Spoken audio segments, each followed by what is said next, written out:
Assalamualaikum warahmatullahi wabarakatuh. Alhamdulillahilladzi hadana lihada wa ma kunna linahtadiya laula an hadanallah. Asyhadu an la ilaha illallah wahdahu la syarika lahu wa asyhadu anna Muhammadan abduhu wa rasuluhu la nabiyya ba'dah. Allahumma fassalli wa sallim ala sayyidina Muhammadin wa ala alihi wa ashabihi wa mawalah. Alhamdulillah, hadirin wal hadirat rahimakumullah. Kita bersyukur kepada Allah pada malam hari ini, di malam yang ke-22 di bulan suci Ramadan. Allah memberikan kita kenikmatan yang luar biasa untuk hadir di tempat yang mulia ini, melaksanakan ibadah yang mulia, dan insyaallah bersama dengan orang-orang yang dimuliakan oleh Allah Subhanahu wa taala.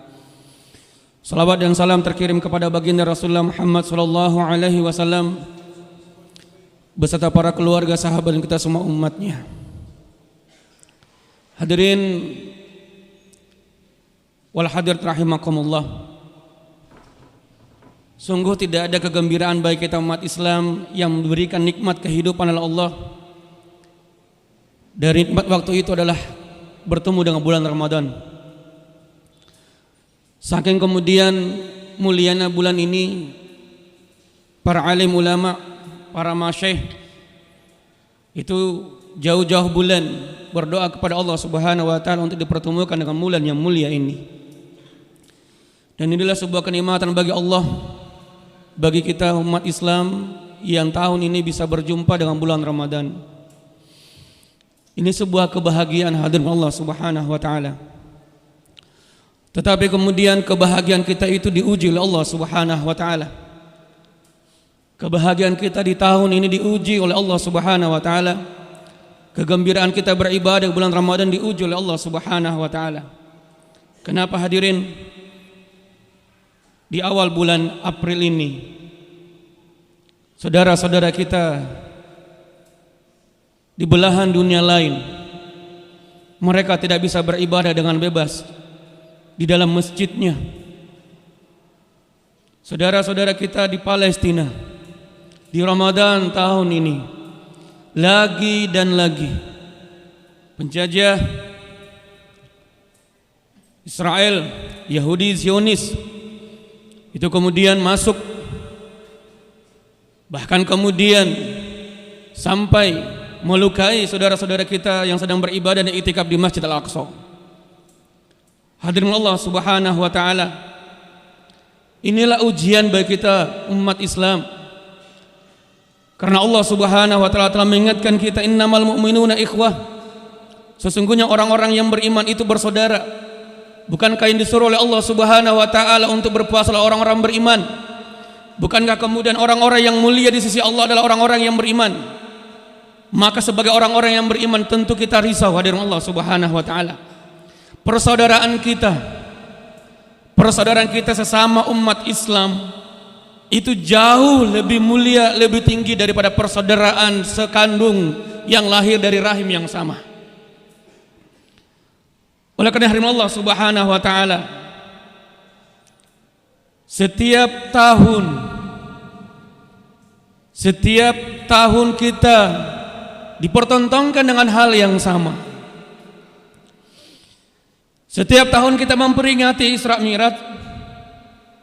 Kita membaca firman Allah Subhanahu wa taala di dalam Quran surah Al-Isra, Subhanalladzi asra bi 'abdil lailan minal masjidil haram minal masjidil aqsa. Maha suci Allah yang telah memperjalankan hambanya dari Masjid Haram ke Masjidil Aqsa. Kemudian tidakkah kita bertanya, bagaimana kondisi kedua masjid tersebut? Alhamdulillah Masjid Haram masih terjaga. Bagaimana dengan Masjidil Aqsa? Apakah kemudian terjaga?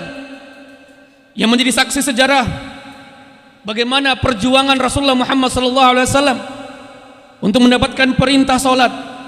Bagaimana keutamaan Masjidil Aqsa sampai Rasulullah SAW menyampaikan dalam hadis, tidak masalah bagi seorang muslim untuk bersusah-susah melakukan perjalanan demi mengunjungi 3 masjid.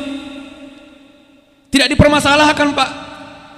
Kita berkorban tenaga, berkorban uang, berkorban waktu hanya untuk mengunjungi 3 masjid. Apa itu? Masjidil Haram, Masjid Nabawi, dan Masjid Aqsa. Belum lagi kemudian bagaimana dalam peristiwa Isra Mi'raj, baginda Muhammad sallallahu alaihi wasallam ketika di Masjidil Aqsa mengimami salat bersama dengan para nabi. Ini menjadi pertanda bahwa Muhammad sallallahu alaihi wasallam adalah khatamun nabiyyin dan sayyidul anbiya. Dialah penutup para nabi dan segala pemimpin seluruh para nabi yang ada. Hadirin Allah Subhanahu wa taala. Belum lagi kemudian Rasulullah sallallahu alaihi wasallam ketika melaksanakan ibadah salat kurang lebih belasan tahun lamanya, 14 tahun lamanya beliau berkiblat ke Masjidil Aqsa. Tidak lepas dari hadirin Allah Subhanahu wa taala sejarah kita. Kita hari ini, kita malam ini berdiri dengan tenang di masjid ini. Sementara saudara-saudara kita di sana, mereka berdiri dalam keadaan ketakutan hadirin Allah Subhanahu wa taala. Tidak sedikit pun hadirin Allah Subhanahu wa taala mungkin ada di antara kita yang tidak menitipkan doa untuk kemudian saudara-saudara kita di sana. Kita sibuk dengan urusan kita. Kita sibuk dengan membaca Al-Quran kita. Kita membaca khatam sampai 10 kali melewati surah Al-Isra, tidak pernah mentadabburinya hadirin Allah Subhanahu wa taala. Tidakkah kita risau dengan Allah Subhanahu wa taala? Kita terlalu lama telah ditipu daya dengan perang pemikiran dilancengkan oleh orang-orang Zionis Yahudi tersebut. Sesungguhnya keberadaan mereka di sana dan sampai saat ini kaum muslimin yang berjumlah 1,9 miliar lebih itu tidak bisa berbuat apa-apa menghadapi 9,3 juta jiwa penduduk Israel. Kita 1,7 miliar lebih tidak bisa berbuat apa-apa terhadap 9,3 juta jiwa. Kenapa Allah Subhanahu wa taala? Terlalu lama kita ditipu oleh pemikiran-pemikiran. Terlalu lama kita menjadi korban perang pemikiran. Seolah-olah bahwa apa yang terjadi di sana itu adalah Israel itu adalah negara yang sah karena diakui oleh PBB, sehingga kemudian ketika kita membela Palestina, kita membela pejuang-pejuang di sana, pasti kita dikategorikan sebagai pendukung teroris. Na'udzubillah min dzalik. Ataukah kemudian kita menganggap bahwa urusan Palestina itu adalah urusan mereka, urusan Timur Tengah. Kita ini orang jauh, kita orang Nusantara, terlalu jauh untuk kita mengurusi di situ.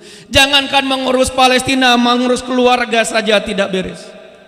Akhirnya kemudian kita berada dalam lingkungan kita ini Allah Subhanahu wa taala. Kita terkungkung pemikiran kita.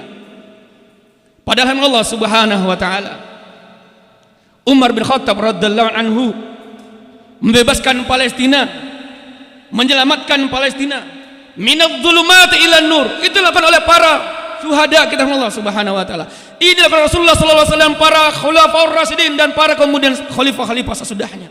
Membebaskan suatu negeri, mengenalkan Islam, membawa cahaya Islam ke dalamnya, sehingga kemudian hilanglah semua kegelapan-kegelapan kezaliman. Bukankah itu hadirin Allah Subhanahu wa taala diutusnya kita? Bukankah itu kemudian inti ajaran Islam, minadz zulumat ilan nur? Nur itu adalah Islam. Cahaya itu adalah Islam. Bahkan hadirin Allah Subhanahu wa taala di kalangan saudara-saudara kita di Timur Tengah sana pun juga kemudian apatis melihat itu.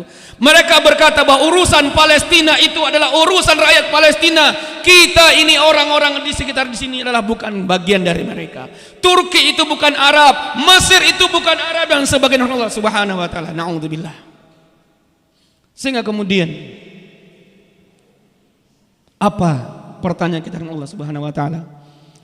Kalau nanti di akhirat, kalau nanti di akhirat kita menghadap Allah, ternyata yang berdiri di samping kita adalah saudara kita yang terlahir di Palestina. Apa yang kita mau sampaikan kepada Allah? Ternyata yang berdiri di sekitar kita adalah ibu-ibu yang kehilangan anaknya. Ternyata yang berdiri di samping kita ketika kita memperlihatkan amal puasa kita, amal sholat kita adalah ayah, adalah saudara yang kehilangan keluarganya. Hadirin Allah Subhanahu wa taala, kerisauan ini Oleh karena Allah Subhanahu wa taala kami mengharapkan bagi kita semua minimal Pak, kita mulai melakukan penyadaran diri bahwa saudara-saudara di Palestina itu bisa diselamatkan ketika umat Islam ini bersatu. Dan ini yang ditakutkan oleh Zionis Yahudi. Makanya mereka senantiasa melontarkan bahwa mereka umat Islam itu harus di kotak-kotak. Urusannya Arab Saudi, urusannya Uni Emirat Arab, urusannya Qatar, urusannya Malaysia, urusannya Indonesia. Kita disibukkan dalam urusan negeri kita sendiri, sehingga kemudian kita melupakan bahwa ada urusan yang sudah berpuluh-puluh tahun lamanya tidak pernah terselesaikan. Padahal kita adalah raksasa hadapan Allah Subhanahu wa taala. Kita jumlahnya banyak tapi tertidur. Yang kedua adalah, mari Pak Ibu, bulan Ramadan ini bulan diijabah doa kita. Mari Pak, kita perbanyak doa kita kepada Allah Subhanahu wa taala.